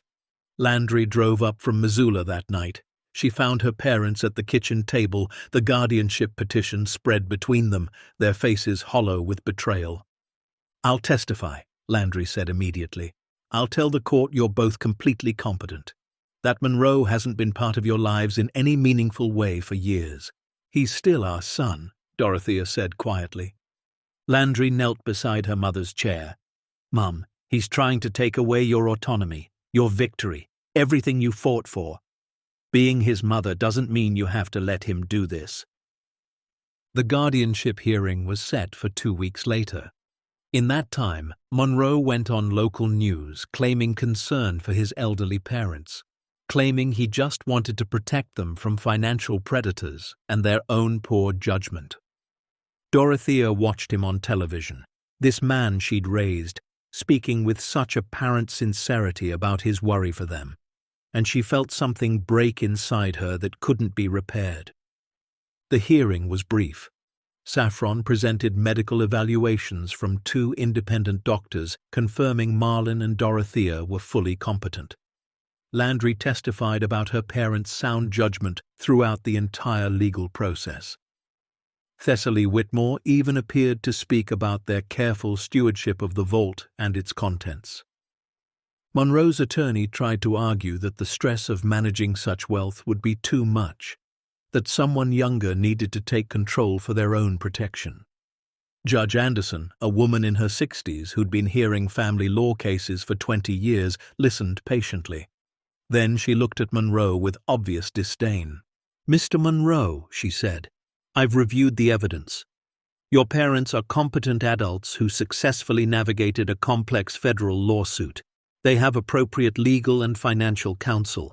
And most tellingly, they seem to have excellent judgment when it comes to determining which family members they can trust." Petition denied. Monroe left without speaking to his parents. Dorothea watched him go and felt both grief and relief. "You did the right thing," Landry said softly. "Did I?" Dorothea asked. "He's still my son." Marlin put his arm around her. "And you're still his mother. But that doesn't mean you have to let him hurt you." With the legal battles finally behind them, Dorothea and Marlin faced a new question. What now? The vault's contents had been professionally appraised. The final total was staggering: $285 million. Gold, bonds, rare coins, artwork, historical documents. After taxes, they'd clear about $140 million. More money than they could spend in 10 lifetimes. They sat with Saffron and a team of financial advisors going through options, investments, trusts, estate planning. Dorothea's head spun with terminology she didn't understand. "Stop," she said finally. Everyone stopped talking. She looked at Marlin. "What do we actually want?" He thought for a moment. "I want a house with a porch. I want to know our grandkids won't struggle the way we did. I want Colonel Brennan to be remembered." Dorothea nodded. "And I want to help people who feel invisible the way we felt invisible." Saffron smiled. "Okay, let's build from there." Over the next month, they created a plan. 30% of the assets would go to the Brennan Legacy Foundation, a non-profit focused on helping elderly people facing poverty. Housing assistance, medical bill support, emergency funds. The kind of help Dorothea and Marlin had desperately needed many times over the years. Another 20% would go to veterans' causes, mental health support, job training, family counseling, services Colonel Brennan might have benefited from. 15% would be split between Landry's children's education funds and various other family members. Not Monroe. After the guardianship attempt, they'd decided to leave him only the legal minimum required by Montana law. The rest would fund the museum and care for Marlin and Dorothea's needs. The museum was Landry's idea. "You have all this history," she said. "All these artifacts. Colonel Brennan's story. It should be shared." They hired architects and historians. The vault itself would be preserved exactly as found, climate-controlled and protected. They'd build a modern museum structure around and above it, educational spaces, exhibit halls, a research library. Bridger was hired as facilities manager. Thessaly became the museum's director of historical programs. Even some of the veterans who'd helped with security were brought on as tour guides and education staff. They broke ground on a Thursday in April. Media covered it, but the circus atmosphere had died down. Now people were genuinely interested in the history, in Colonel Brennan's story, in what the museum would mean for the community. Dorothea stood with Marlin watching bulldozers begin work, and for the first time in months, she felt peace. The house they built on the property was modest by billionaire standards. 3 bedrooms, 2 baths, a wide porch that wrapped around 3 sides. Marlin had his workshop. Dorothea had her garden. They could see mountains from every window. Landry came by most weekends. Her kids, teenagers now, loved exploring the museum construction site. Dorothea taught her granddaughter to plant vegetables. Marlin taught his grandson basic woodworking. Monroe didn't call, didn't visit. Dorothea tried not to let it hurt, but late at night sometimes, she'd lie awake wondering if she'd failed as a mother. Marlin would pull her close and remind her that you can't make someone be kind. You can only choose whether to enable their cruelty. The Brennan Legacy Foundation launched 6 months after the verdict. Their first grant went to a widow in Billings who was about to lose her home due to medical debt.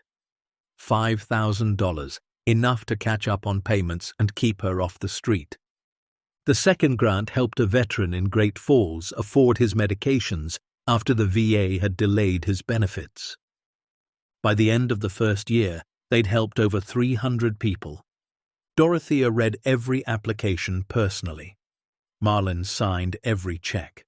They weren't doing it for recognition. They were doing it because they remembered what it felt like to be desperate and invisible. One evening, a woman showed up at their door.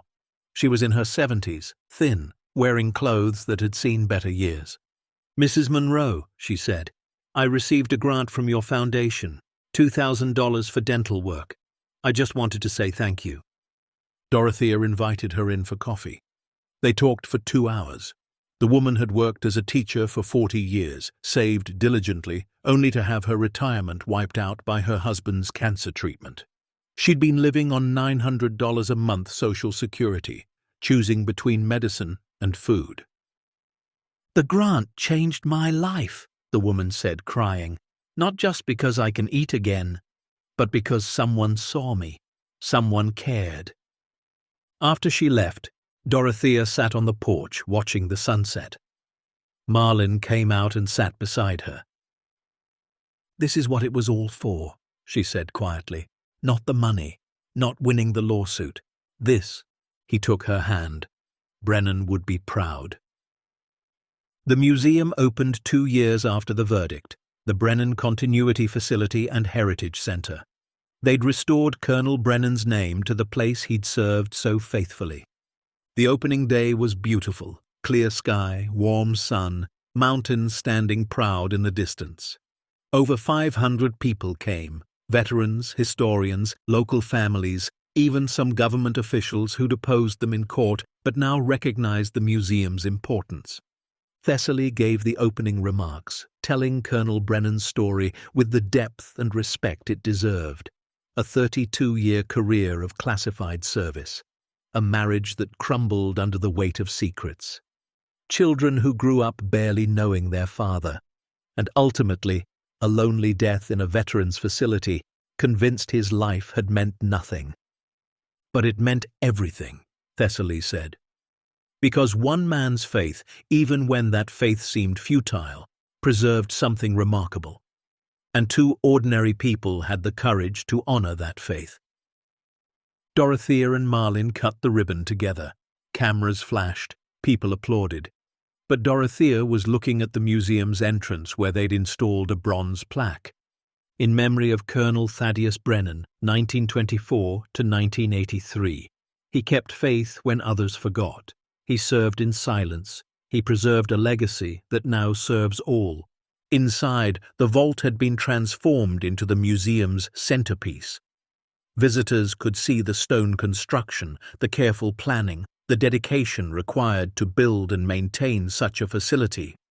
The gold bars were displayed behind thick glass, carefully lit. The bearer bonds framed like artwork. The documents preserved and digitized for researchers. But the most popular exhibit was Colonel Brennan's personal space, his desk, his journal, his photographs, his medals. The story of one man's devotion rendered in objects and text. People cried reading his journal entries, veterans especially. They understood what it meant to serve in silence, to sacrifice without recognition. The museum quickly became one of Montana's top attractions. But more importantly, it became an educational resource. Schools brought students to learn about Cold War history. Universities sent researchers to study the documents. Families came to understand what their veteran relatives might have experienced.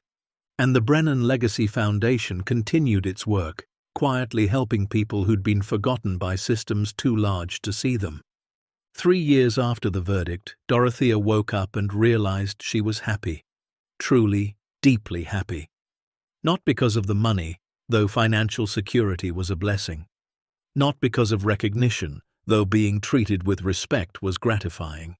She was happy because her life had meaning, because she and Marlin had taken something broken and made it whole, because Colonel Brennan's service finally mattered the way it should have from the beginning. Marlin's health had stabilized with better medical care. He'd never be young again, but he wasn't grey anymore, wasn't shaking. He worked in his shop, built furniture for the museum, spent time with grandkids, and slept peacefully at night. Landry had become the foundation's operational director, managing grants and programs with skill and compassion. She'd found her calling helping others the way she'd helped her parents. Even Bridger had transformed.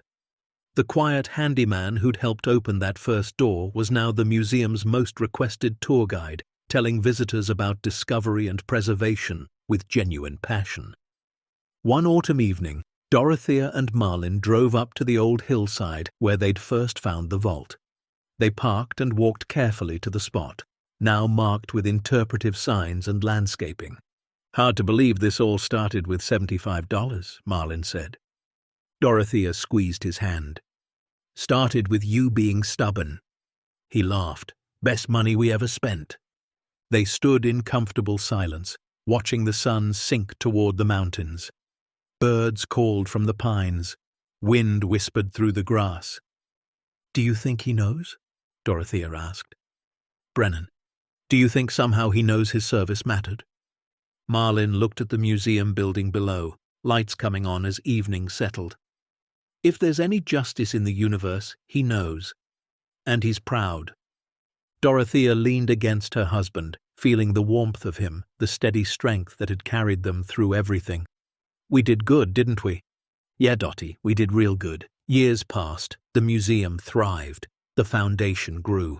Lives were changed in quiet ways that never made headlines, but mattered just as much as courtroom victories. Dorothea celebrated her 85th birthday, surrounded by family, friends, and people whose lives had been touched by their generosity. Marlin was 88, moving slower but still sharp, still stubborn, still hers. Monroe never reconciled with them. He'd remarried, moved to Seattle, sent obligatory Christmas cards with no personal message. It still hurt sometimes, but Dorothea had learned that some wounds don't heal. You just learn to live with them. Landry brought her children by every weekend. They were in college now, studying on scholarships their grandparents had made possible. They knew the story of the vault, of course. Everyone knew that story. But more importantly, they knew the story behind it. The story of two people who refused to be invisible. One evening, a young couple showed up at the museum just before closing. They were maybe 30, worn clothes, worry etched in their faces. They asked to speak with Mrs. Monroe. Dorothea met them in the museum's reception area. The woman was crying. "We heard about your foundation," she said. "We didn't know where else to go. My husband lost his job. We have 2 kids. We're about to lose our apartment. We just need help until he finds work again." Dorothea took the woman's hands. "Tell me everything." They talked for an hour. Dorothea learned about medical debt, childcare struggles, the impossible choice between rent and food. She heard her own story reflected back in different details, but the same desperation. Before the couple left, Dorothea handed them an envelope. Inside was a foundation grant approval for $10,000. Enough for 3 months' rent, groceries, a cushion, while they got back on their feet. The woman sobbed. "I don't know how to thank you." Dorothea smiled. "You thank me by paying it forward someday. When you're stable again, when life gives you the chance, help someone else. That's all I ask." After they left, Marlin found Dorothea sitting alone in the museum's theater, where they showed a documentary about Colonel Brennan. "You okay?" he asked. She nodded. "Just thinking about how everything connects." Brennan kept faith. We found what he preserved. Now we're helping others keep faith. It's like a chain, each person's choice affecting the next. Marlin sat beside her. That's legacy, not money or monuments. The way we change each other's lives. They sat in the dark theater, watching Brennan's face on screen. A young soldier in 1945. A dedicated officer in 1951. An aging veteran in 2001. The arc of a life spent in service that had seemed meaningless until 2 elderly people in Montana proved otherwise. The documentary ended. The lights came up softly. Dorothea and Marlin stood, holding onto each other for balance and support the way they had for over 60 years. As they walked out of the museum toward their home on the hill, Dorothea looked back at the building. Lights glowed in windows. The bronze plaque caught moonlight. The land that had once been worthless now held something priceless. Not the gold or bonds, but the story. The proof that serving with honor matters even when nobody notices, especially when nobody notices. "Ready to go home?" Marlin asked. Dorothea smiled. "We're already here. Sometimes courage doesn't roar. Sometimes it's an elderly couple at a county auction, raising their hand for land nobody wanted. Sometimes it's maintaining a sealed vault for 30 years in case someone remembers it exists. Sometimes it's fighting the federal government when everyone says you'll lose. And sometimes courage is choosing to share your unexpected fortune with strangers who feel invisible because you remember what invisible felt like. Marlin and Dorothea Monroe didn't set out to become philanthropists or museum founders or champions of forgotten veterans. They set out to own something, anything, after a lifetime of renting. What they found changed everything. But more importantly, what they chose to do with it changed them. Because at the end of the day, we're not defined by what we find or what we're given. We're defined by what we choose to give away. Colonel Thaddeus Brennan served in silence and died alone, convinced his service was meaningless. But 2 elderly people proved him wrong. They proved that nothing done with honor is ever wasted. That faith kept for its own sake eventually finds reward, and they proved that the greatest treasure isn't measured in gold bars or bearer bonds. It's measured in lives changed, in dignity restored, in people seen when the world tried to look away. Dorothea and Marlin Monroe bought a Hillside for $75. But what they really bought was a chance to matter, a chance to serve, a chance to prove that ordinary people doing extraordinary things can change the world, one quiet act of courage at a time. Anyone can find treasure if they're willing to dig, but it takes real character to share what you find with people who need it more. As the Montana stars wheeled overhead and the lights of the Brennan Heritage Center glowed soft against the night, 2 elderly people who'd spent most of their lives invisible finally understood what it meant to be seen.